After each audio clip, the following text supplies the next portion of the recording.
En este video voy a hablar de una construcción especial que afecta al orden de las palabras de la oración y que se llama la voz pasiva.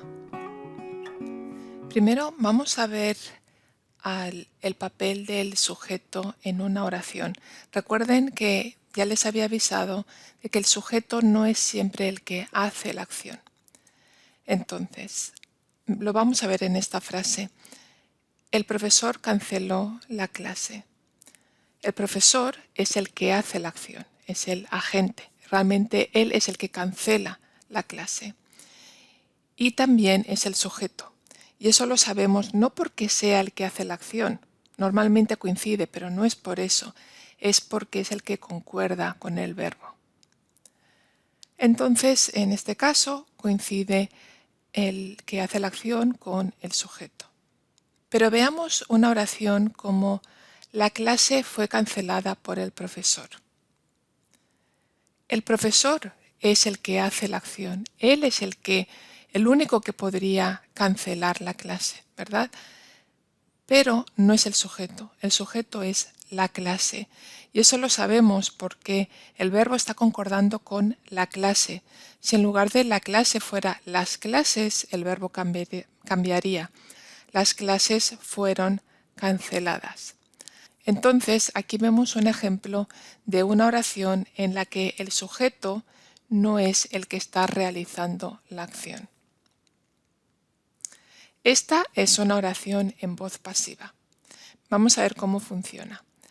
Esta es una oración normal, digamos, es una oración en voz activa.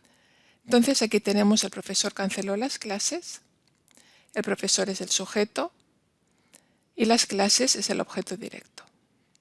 El profesor está concordando con el verbo y por lo tanto sabemos que es el sujeto, las clases objeto directo.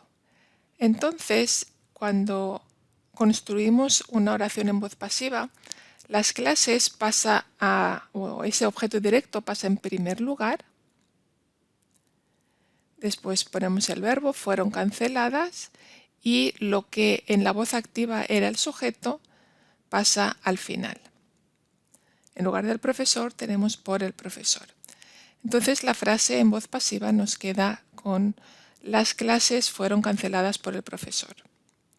Ahora es las clases lo que está concordando con fueron canceladas. Entonces lo que antes era el objeto directo ahora es el sujeto. Y lo que antes era el sujeto, el profesor, ahora es un simple adjunto. Lo llamamos así porque es algo que no forma parte de la oración, la podemos eliminar, no es necesario para entenderla y podríamos decir perfectamente las clases fueron canceladas. El verbo también cambia. Un verbo en voz activa es un verbo, digamos, normal, en este caso es un pasado, del verbo cancelar, pero cuando pasamos un verbo a voz pasiva se divide en dos. Lo que es el tiempo verbal, el pasado, se conjuga en el verbo ser. El verbo ser en el pasado es fueron. Y lo que es el verbo en sí, la acción de cancelar, pasa a ser una especie de adjetivo. Fíjense, canceladas está funcionando como un adjetivo femenino, plural, igual que las clases. Esta es la voz activa, un sujeto, un objeto directo, un verbo normal, y esta es la voz pasiva.